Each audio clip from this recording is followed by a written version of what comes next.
दोस्तों, जिंदगी में कुछ बैटल ऐसे होते हैं जो सिर्फ सरवाइव करने के लिए नहीं लड़े जाते, बल्कि जीतने और नॉर्मल रिकवर करने के लिए लड़े जाते हैं। टीबी से रिकवर करना सिर्फ मेडिसिन कंप्लीट करने का मैटर नहीं है, ये तो बस एक पार्ट है। आज मैं आपको बताऊंगा कि कैसे आप टीबी के बाद कंप्लीटली रिकवर कर सकते हैं, physically, mentally, economically and socially. नमस्ते दोस्तों, मैं doctor Sukhram Bishnoi, consultant in department of thoracic and lung transplant at Medanta the medicity Gurugram. आज मैं आपको बताऊंगा पोस्ट टीबी रिहैबिलिटेशन के बारे में। अगर आपको या आपके किसी परिजन को टीबी हुआ है और उन्होंने टीबी का ट्रीटमेंट कंप्लीट कर लिया है, तो ये वीडियो आपके लिए एक गेम चेंजर हो सकती है, क्योंकि इसमें मैं आपको वो बताऊंगा जो आपने कभी सोचा नहीं होगा। क्योंकि आप में से बहुत सारे लोग टीबी के ट्रीटमेंट कंप्लीट होने के बाद बहुत खुश होते हैं कि हमने टीबी का ट्रीटमेंट कंप्लीट कर लिया है, लेकिन उसके बाद रोड टू नॉर्मल रिकवरी कैसे है वो मैं इसमें बताऊंगा। अब सवाल उठता है कि रिहैब होता क्या है। सिंपल लैंग्वेज में बताया जाए तो ये रोड टू नॉर्मल रिकवरी है, मतलब कि नॉर्मल लाइफ में वापस लौटने का जो रास्ता होता है, उस रास्ते के बारे में हम बात करेंगे। इसके लिए हमें 4 चीजों पर ध्यान देना है। पहला, जो फिजिकल फिटनेस आपकी ये प्रॉब्लम होने से पहले थी, हम उस पर जाना चाहेंगे कि वो कैसे अचीव करनी है। दूसरा, मेंटल स्ट्रेंथ, आपकी बॉडी ने, आपके दिमाग ने वो ट्रॉमा झेला है जिसको आपने कभी इमेजिन नहीं किया था। तीसरी चीज, बैक टू सोसाइटी कैसे जाना है। और चौथा, जो भी आप काम कर रहे थे उसकी ऑक्यूपेशनल रिकवरी कैसे करनी है। तो दोस्तों, टीबी का ट्रीटमेंट कंप्लीट करने के बाद कई चैलेंजेस हमारे सामने आता है। तो इन सब चैलेंजेस को फेस करने से पहले, हम जैसे नॉर्मल रिकवरी पे जाना चाहते हैं, उससे पहले हमें कुछ चीजें करनी है। और उसमें सबसे पहले चेक करना है कि हमारा मेडिकल इश्यू जो था वो बिल्कुल सेटल हुआ है या नहीं हुआ है। अब इसमें क्या क्या चीजें हमें चेक करनी है कि क्या आपको ट्रीटमेंट कंप्लीट करने के बाद अभी भी सांस फूल रही है, क्या खांसी में अभी भी खून आ रहा है, क्या शरीर में कमजोरी हो रही है। तो इन सब का डायग्नोसिस और इलाज सबसे पहले जरूरी है। कई मरीजों को लगता है कि ये लक्षण आ गए हैं तो टीबी वापस आ गए, लेकिन जरूरी नहीं है। ये पोस्ट टीबी इफेक्ट भी हो सकते हैं, जैसे कि लंग के अंदर स्कैरिंग हो गई है, आपको ब्रोंकिक्टेसिस हो गया है, या फिर लंग डिस्ट्रॉय हो चुका है। तो इसके लिए आपको ट्रीटमेंट के एंडिंग पे जब आपको लगता है कि कंप्लीट हो गया है, तो कुछ टेस्ट कराने जरूरी होता है, जिसमें एक्सरे या सीटी स्कैन या ब्रोंकोस्कोपी करके ये कंफर्म करना कि हमें इसके लिए जो भी प्रॉब्लम्स थी उसको हमने सॉर्ट आउट कर लिया है, ताकि हम इसके आगे एक बिल्कुल कॉन्फिडेंस, विश्वास के साथ रोड टू रिकवरी के लिए आगे बढ़ पाए। WHO का डाटा सजेस्ट करता है हमको कि 40 to 60% लोगों को फिजिकल रिहैब की जरूरत पड़ती है पोस्ट टीबी। कितने परसेंट लोगों को? रफली अराउंड 40 to 60% लोगों को।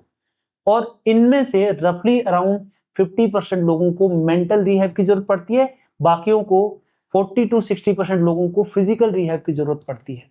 इंडियन डाटा कहता है कि रफली 70 to 80% लोगों को कायदे से रिहैब की जरूरत होती है। अब जिन लोगों ने रिहैब किया और प्रॉपर रिहैब के थ्रू वो वापस नॉर्मल लाइफ में गए, वो लोग जिन लोगों ने रिहैब नहीं किया है, उनके कंपैरिजन में आज की डेट में बेहतर कर पा रहे हैं। ये WHO कहता है कि रफली जिन्होंने रिहैब किया है, दे आर 80% बेटर देन जिन्होंने रिहैब नहीं किया है।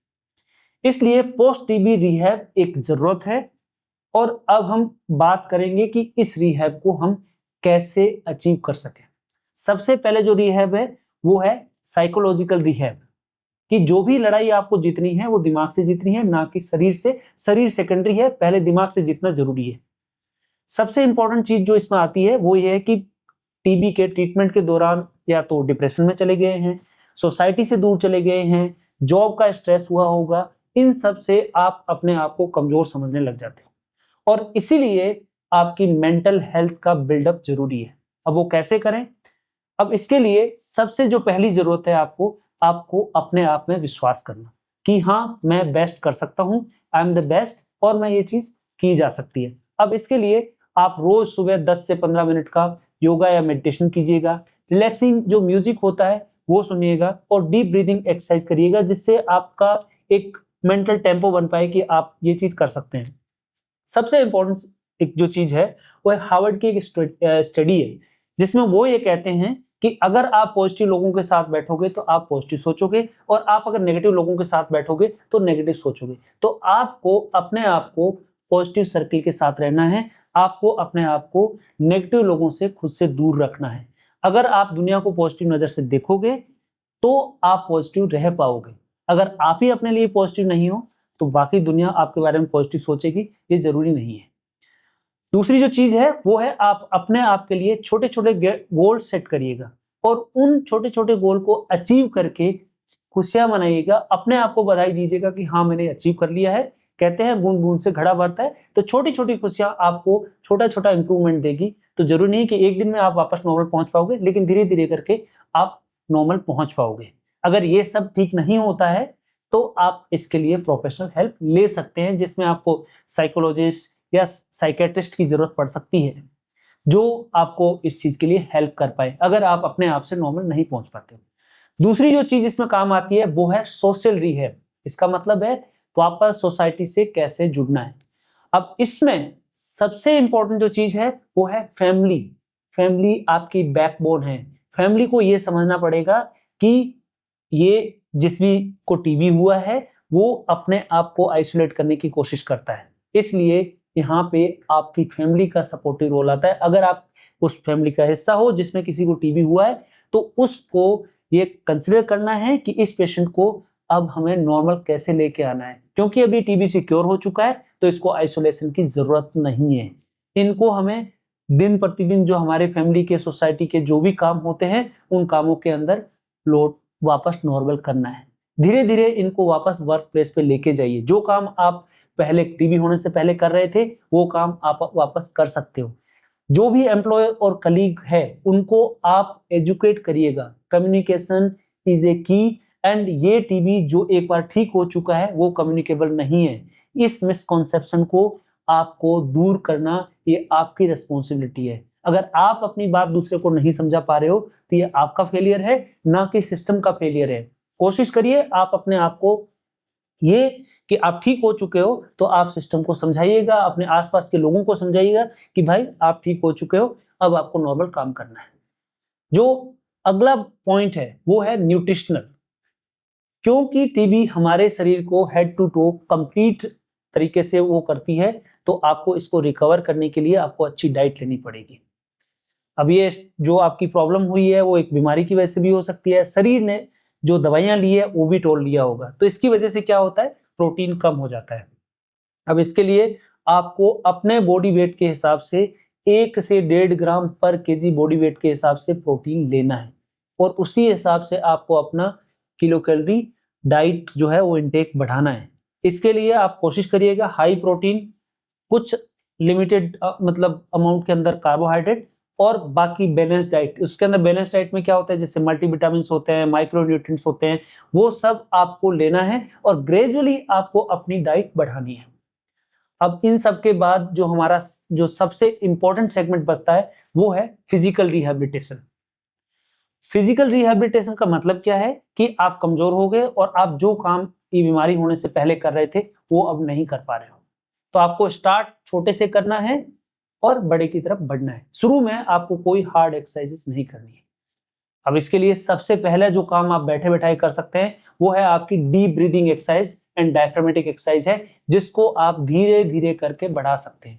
डीप ब्रीदिंग एक्सरसाइज की बैठे बैठे आप गहरी सांस लेके रोकिएगा और कोशिश करिएगा उसको बढ़ाने की। एक नॉर्मल आदमी 45 सेकंड तक का सांस रोक सकता है, तो आप कोशिश करिएगा धीरे धीरे उसको बढ़ाइएगा।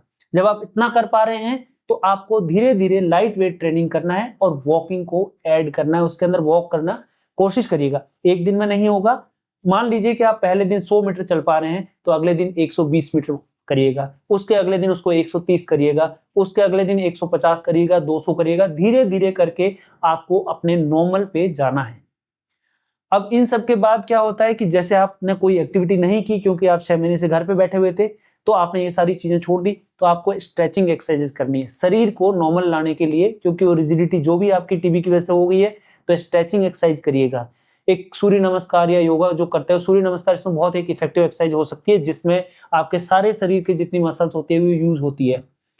अब इसके बाद आता है कि जब ये सब हम कर रहे हैं तो क्या हमें हार्ट की एक्टिविटीज को कराना चाहिए? 100% करना चाहिए, क्योंकि जब आपका शरीर काम नहीं कर रहा था तो हार्ट भी आपका उतना ही काम कर रहा था। तो हार्ट को बढ़ाने के लिए you start with the brisk walking. आप शुरू में छोटे छोटे वॉक करिएगा, फास्ट कर सकते हो, धीरे धीरे करके आप साइकिलिंग, जॉगिंग ये सारे कर सकते हो। डांस वगैरह करने से आपकी जो है वो रिकवरी जल्दी होती है। अब लंग की कैपेसिटी, पर्टिकुलरली लंग की कैपेसिटी बढ़ाने के लिए आप शंख बजा सकते हो, आप बलून फुला सकते हो, स्टेयर क्लाइंबिंग जैसी एक्टिविटीज कर सकते हो। अब जो पहला साइन आपको दिखेगा कि मेरी रिकवरी ठीक हो रही है या नहीं हो रही है, उसकी स्टार्टिंग जो होती है जब आपकी एपेटाइट बढ़नी चालू होती है, तो समझ लीजिए आप पॉजिटिव रिकवरी की तरफ हो। क्यों? क्योंकि अब सारी एक्टिविटीज करोगे तो आपको भूख लगेगी। भूख क्यों लगेगी? क्योंकि आपका सर्कुलेशन बढ़ता है, इससे पॉजिटिव हार्मोन बढ़ते हैं। पॉजिटिव हार्मोन बढ़ेंगे तो आप और प्रोटीन खाओगे, और प्रोटीन खाओगे तो आपके शरीर के अंदर स्ट्रेंथ आएगी, स्टेमिना आएगी, और उसके चलते आप और एक्सरसाइज कर पाओगे, और एक्सरसाइज करोगे तो एक्सरसाइज की वजह से आपको हैप्पी हार्मोन्स मिलते हैं, और यही हार्मोन्स हमारी रिकवरी को पॉजिटिव रिकवरी करते हैं और इसी रिकवरी को तेजी से करते हैं। लेकिन याद रखिए, अगर इसके बीच में आपको कोई भी मेडिकल इश्यू आता है तो आप डॉक्टर से जरूर कंसल्ट करिएगा, क्योंकि कोई भी मेडिकल इश्यू इसके बीच में आपके ये कंटिन्यूअस प्रोसेस को रोक देता है। तो मेडिकल इश्यू फर्स्ट प्रायोरिटी, उसको सेटल करिएगा जो भी चीज आती है, लेकिन उसके बाद ये रिकवरी आपका एक कंटिन्यूअस प्रोसेस है, ये रुकना नहीं चाहिए जब तक कि आप अपने आप को नॉर्मल अचीव नहीं कर पाते हो। थैंक यू दोस्तों वीडियो सुनने के लिए। अगर आपको ये वीडियो अच्छा लगा है तो इस चैनल को सब्सक्राइब जरूर करिएगा। Thank you so much.